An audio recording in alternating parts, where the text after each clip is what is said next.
Pengalaman saya, lobster ini paling mudah dibudidaya dari semua hewan air tawar. Paling mudah. Salah satu yang bikin saya tertarik itu adalah dari pola makannya. Makan lobster ini kan hanya 3% dari berat badannya. Sehingga untuk makan itu low cost. Bahkan untuk saat ini saya itu belum mampu untuk mencukupi pasar. Permintaan lebih banyak daripada hasil produksi.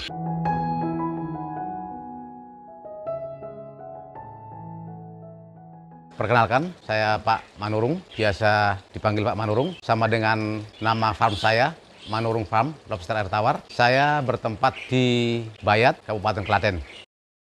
Awalnya itu kan saya tidak langsung berbudidaya lobster air tawar. Saya dulu itu mengawali dari budidaya lele.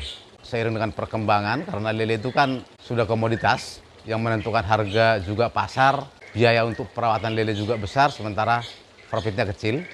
Maka saya hentikan, kemudian saya beralih dulu ke ikan gabus. Ikan gabus juga tidak begitu menguntungkan, justru menurut saya merugi saya. Kemudian saya beralih ke lobster, pada tahun 2018 saya mulai usaha ini.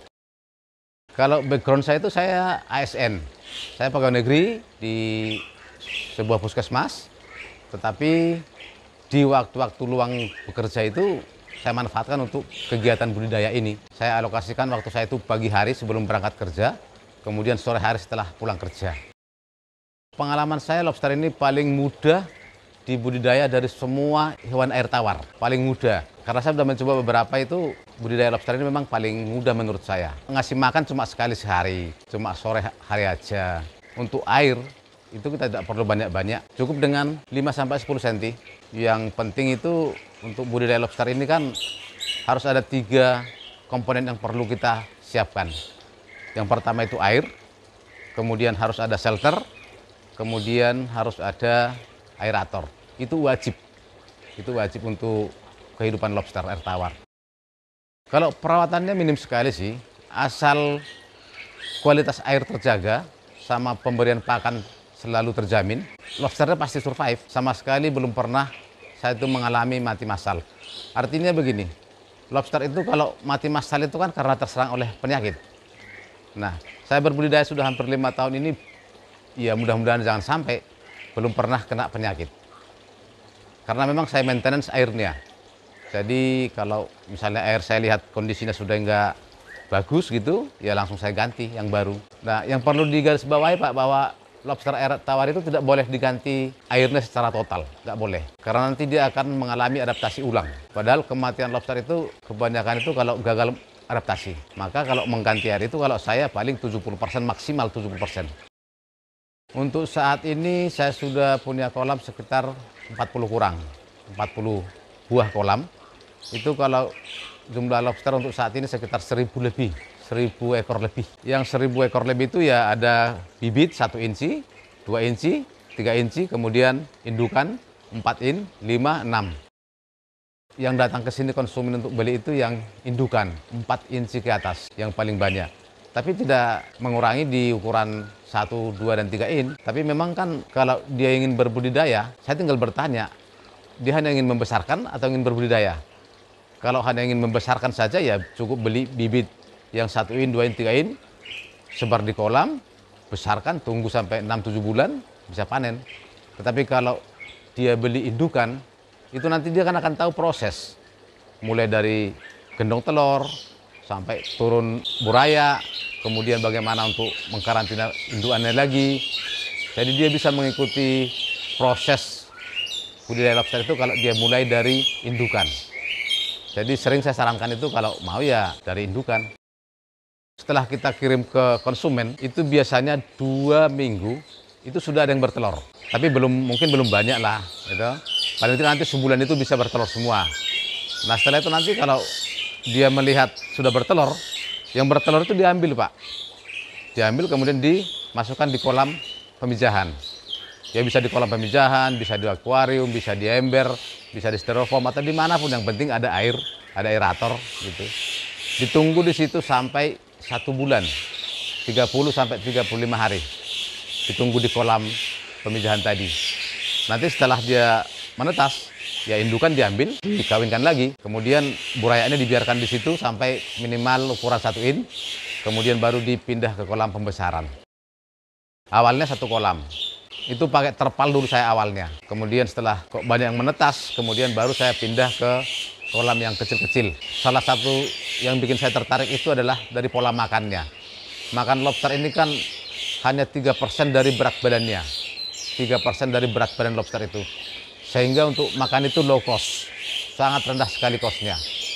Salah satu contoh ini kolam saya sekitar 30 lebih ini dengan isi bibit, isi lobster 1000 ekor. Itu saya maksimal Rp10.000 sekali makan. Karena saya kasih makan itu pakai makanan alami semua, Pak. Saya tidak memakai makanan pabrikan. Ya makanannya itu ya tauge, kemudian ada jagung, ada ubi, beras, kacang kedelai, kacang hijau. Itu untuk protein. Tapi kalau untuk hewani, kadang-kadang saya kasih cacing, bekicot. Nah, kalau ada ikan mati itu saya potong-potong, saya kasih makan. Usus ayam juga bisa, daging ayam bisa. Karena lobster ini kan omnivora, pemakan segalanya.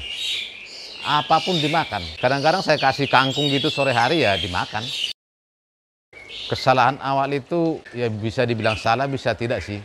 Karena belum ada ilmu saja. Jadi saya itu tadi belum bisa memahami karakteristik lobster seperti apa, pola makannya seperti apa, keinginan dia seperti apa. Awal-awal itu saya itu pertama sekali itu langsung isi satu kolam itu plus full set saya beli itu sekitar 7 juta. Dan itu habis semua, tetapi saya tidak langsung berhenti, saya coba ulang. Saya coba itu sampai 3 kali, mulai dari 2019 sampai saat ini saya sudah kembali modal, bahkan sudah untung kalau menurut saya. Memang di awal-awal itu saya rugi, dalam arti rugi itu karena gagal. Kan saya pemula, belum tahu, belum bisa memahami karakteristik lobster, belum bisa seperti apa harus merawatnya. Di awal-awal itu memang rugi, tapi kan kalau sekali gagal langsung berhenti lah, kapan kita mau berkembang. Jadi menurut saya kegagalan itu bukan kesialan, tapi itu tantangan untuk maju. Kalau berbudidaya lobster itu yang penting kita senang dulu, Pak. Senang mengikuti proses gitu. Jadi awal-awal itu saya tidak berpikir profit. Nanti saya pelihara lobster ini, saya jual kemana, mau diapakan, saya nggak mikir ke situ. Yang penting saya ikuti proses dulu. Ada di pikiran saya itu, kalau ada barang pasti ada pembeli. Apapun itu bentuknya. Tergantung kita cara memasarkannya seperti apa.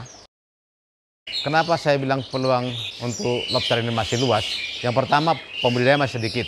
Yang kedua, konsumen banyak.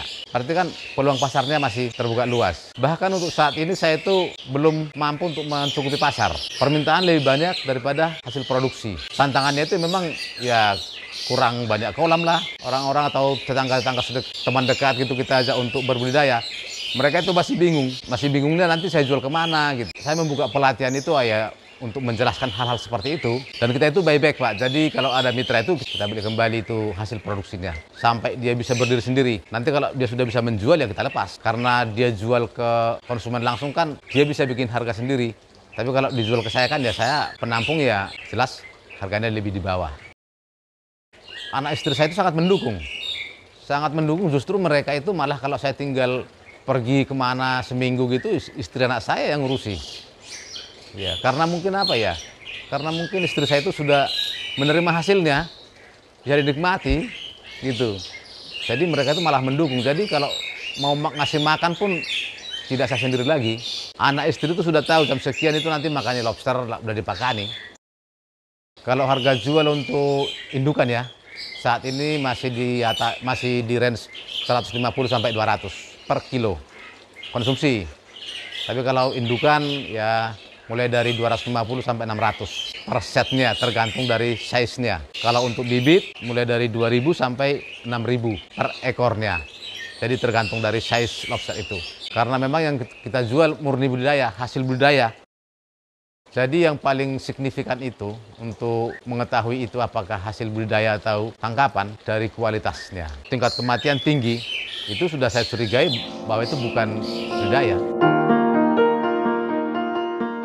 Pesan-pesan saya untuk rekan-rekan, untuk teman-teman, kalau ingin berbudidaya ya dimulailah dari sekarang. Karena memang berbudidaya lobster ini sangat mudah dan peluangnya juga terbuka luas. Kalau misalnya ada rekan-rekan yang ingin bergabung dengan Manurung Farm, kami terbuka, kami bisa memberikan pelatihan, kemudian bisa memberikan bimbingan, sampai rekan-rekan yang berminat budidaya itu nanti bisa mandiri. Ya, harapan saya mungkin nanti 2-3 tahun lagi Manurung Farm bisa berkembang jadi farm yang besar. Itu harapan saya.